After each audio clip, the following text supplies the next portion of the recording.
Hey guys, it's me, Fox Tiger. I'm finally making that video I've been talking about for years. We're gonna cover the Texas winter storm, the disasters, and how it even occurred in the first place. Now, let's begin! It is a perfect storm to bring the coldest of the air right down into Texas. More than 4 million Texans lost power. Those 246 people died due to the storm.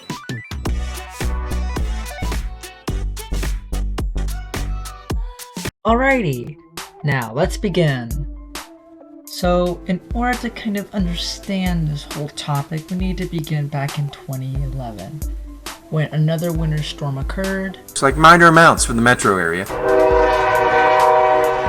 But this one was, let's just say somewhat mild compared to the one we had in 2021.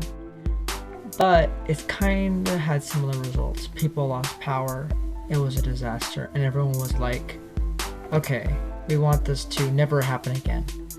So they proposed, keyword here, proposed a law that would basically winterize the plants. But it was only an optional thing they could do, so surprise, surprise, greedy, money, hungry people didn't exactly like the idea of winterizing things, because it was too expensive. So they didn't. And they also didn't expect a winter storm to ever occur. Very dumb of them. Now, we need to get to the deeper stuff, so we will move on to the next part. So before the winter storm even hit, the expectation of this even happening in the first place was kind of, let's just say unexpected, or didn't really thought it could happen. We do believe we'll start to see it tapering off. So no one was really like preparing, because they just kind of thought, it could probably be like some tiny little storm. Another assumption is they just assumed that in some parts of the state, major power outages could happen, or in others maybe minor. We don't believe this is going to cause widespread power outages. And we could see significant power outages. Now this is where the crazy stuff starts. We begin with the first days of the storm moving in, which it's just ice. In just seconds. A semi-truck crushing car after car. The icy roads creating an early morning nightmare. It's a dreadful thought. Icy roads are being blamed for a 10-vehicle crash this morning that stranded that school bus in the backup. Yeah, and this was just the first 2 days of the winter storm. This is just the beginning. It gets worse. Kind of forgot to specify days. The first 2 days are the 13th and the 14th, so we're moving on to the 15th. Let's see what happens now. So heat in homes, thank goodness, and also lights on, so hopefully it stays this way, but conditions out here continue to deteriorate. Concern right now are these rolling outages, these periodic blackouts that have been going into effect since early this morning. That leaves up to 2 million Texans without guaranteed warmth. Okay, the rundown for the 15th. People start losing power in large masses already. ERCOT is in a scramble, I'll get to them later, and it is in fact getting even worse throughout the day as the conditions are slowly deteriorating further and further. So, yeah, it's getting really bad. There's already several people dead, and there's already people losing power. Now, as you can already allude from this video, it actually does in fact get even worse. So let's move on to the 16th. With not only the coldest air in decades, but some of the snowiest snow they have ever seen. Power stations, which include coal, gas, and nuclear, have equipment literally freezing over, seizing out. Cut power because they are not generating enough power right now. So if there isn't that balance, the entire grid could collapse. Okay, so a rundown of the 16th. Disaster declaration is basically declared by the governor and multiple cities and counties. People start losing even more power as, alas, the grid was already collapsing on Monday, which was the 15th, but now it's all fully inactive. Even more people lose power, and it's just getting worse and worse throughout the days. It's bad. Now, the 17th isn't much better, so let's go to the 17th, I guess. Oh my god. You can kind of dodge the ice more than going into the small towns where I was staying. That was Woo! There's no one on the roads, only a few cars. And I'm just kind of, oh my gosh. Alrighty, great news. It's no longer snowing or ice raining. The bad news is that, well, the damage is now kind of starting to show itself. So, yeah, pipes are exploding.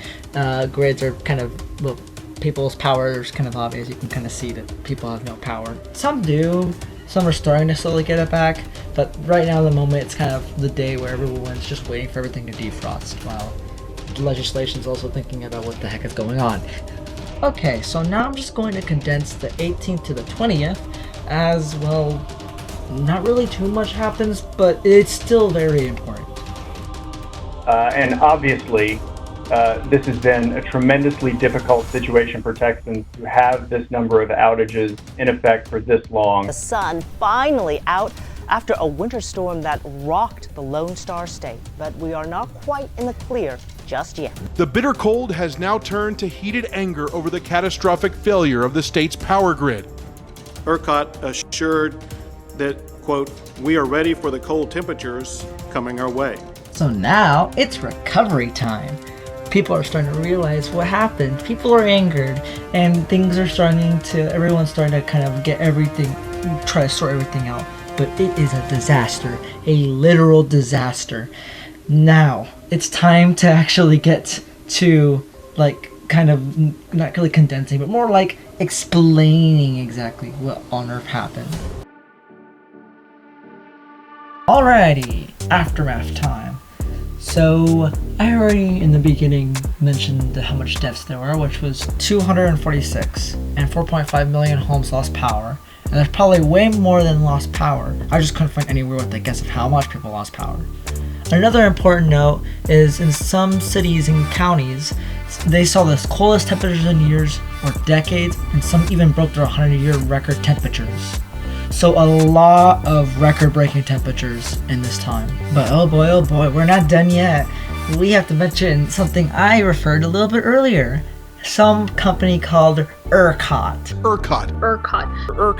And they, well, let's just say were the worst at what their job was, as the governor can nicely say it again.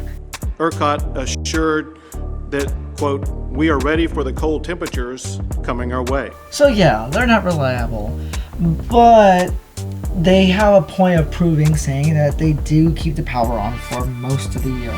But during the most crucial times, they don't. Now, I haven't really mentioned ERCOT, like explaining who they really are. So time to get to that. To begin with, their abbreviation, which is the Electric Reliability Council of Central Texas. And this name of theirs has become more of a joke and have been more or not like, nice. They have reliable in their name. I wonder what type of jokes are going to come out of that one. Well, anyways, the main reason they're important is because there's 3 grids in the US. There's the Eastern grid, the Western grid, and the Texas grid. And the Texas grid is controlled by ERCOT, and they control the majority of the Texas grid. There are some bits, but those don't matter right now for this moment in time. The most important thing is that because of the fact that Texas has its own grid, they basically don't have to follow as much regulations and laws as the larger Western and Eastern grid. So essentially, it allows for ERCOT to have like less strict rules on making sure that things are winterized and making sure that things are like more like procedures so that there's no dangers or nothing bad can happen. So everything's completely reliant on ERCOT being responsible and the state legislation making laws and other things to regulate them more. Alright, back to the winter storm. So because they didn't have strict rules telling them what to do, they didn't winterize the plants. All they got was warnings from the politicians and obviously didn't listen. So now it's time to talk about what the politicians did after the winter storm. As to what has been disseminated in the statewide press, where the integrity of this body has just been called into question. A lot to unpack on this. We haven't even begun to look at all of the issues involved in this. So, at first what was done is at last, the Senate actually decided to talk about what happened during the winter storm. The House of Representatives completely dodged it. And it's infuriating. And they didn't do anything for months. The House of Representatives. The Senate was the one that was actually talking and covering it. Politics. Okay, to make an extremely long, stressful story short, basically what happened is that ERCOT completely tried to avoid the freaking crap that they did, which was, well, take people's power and also essentially just not blame. It was not their fault. Basically, they're saying, no, we didn't do it. We were trying our hardest to keep everything intact. And okay, sure they did, but at the exact same time, they did pull the plug on millions of people. There was rolling outages. There was a lot. There's other videos that honestly explain the rolling outages and stuff way better than I would. But just what you need to know here is that the very fact that they basically messed up, like largely messed up, and the Senate ended up basically catching their bluff and basically like saying, hey, what you did was wrong, and we're not just gonna let you leave unpunished. And this senator, I think he was like the main speaker, he says best what one of the people in ERCOT did. I'm doing everything I can to help you. I just got to stall the legislature for another week. That alone should be enough for the governor to say, we just can't abide by that. And yeah, it was not good. Basically, the paraphrase is, he literally was like, yes, let me just stall the legislation. We don't want this to go through. And he basically was very cocky and assuming, yes, I'll be fine. So yeah, that doesn't exactly invoke inspiration, because ERCOT isn't really giving us inspiration. They're more showing us how negligent they are. So now, what ends up occurring is they basically get in trouble. And a good chunk of the leadership of ERCOT gets basically kicked out. And they don't get much more trouble than that. They just get kicked out. They get away with it scot-free. Yeah. It's so infuriating. So, the first good news is that they're now required to winterize plants. So, alas, there won't be an excuse anymore, as all the plants are now going to have to be winterized so things can't freeze over. That's great. Second thing, they basically are forcing it so that now everyone is very much aware of what's happening to the grid. So, that basically means that we, as the people, can know what's happening instantaneously and not just like, oh yeah, 30%, 100% without power now, wow, aha. And they also decided to, I guess, ensure that the winterization and also the verification and making sure everything is working is also something that they've added. So now people are making sure the grid is working and checking things. Now this is coming straight out of ERCOT, so you can take that with a grain of salt because they may or may not keep their word, or may or may not be lying. So yeah. Alrighty guys, well, hope you enjoyed the end of this video. It was a lot to unpack here. There was a lot of information that I had put under the links under this video, but I will pull a lot of the links under this video so you guys can read it and watch the video and stuff if you wish. But boy oh boy, was this a large project.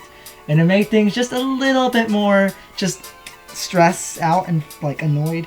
There actually is corruption in this involved. I didn't find out until later, but there's a lot of corruption involved and I didn't realize it. So I will cover that in another video, but I think I'm done here today, as I feel like I've covered the stuff that you guys need to know.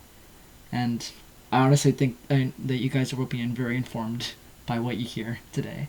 So, hope you enjoy this video. Please like and subscribe. And goodbye!